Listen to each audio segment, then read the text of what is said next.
Let's welcome Mrs. Maria Tremor P. Padernal, Grade 5 Cattleya Advisor.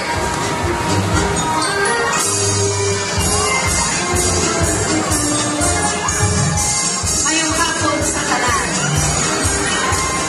Here are the academic achievers of Grade 5 Cattleya for school year 2023-2024.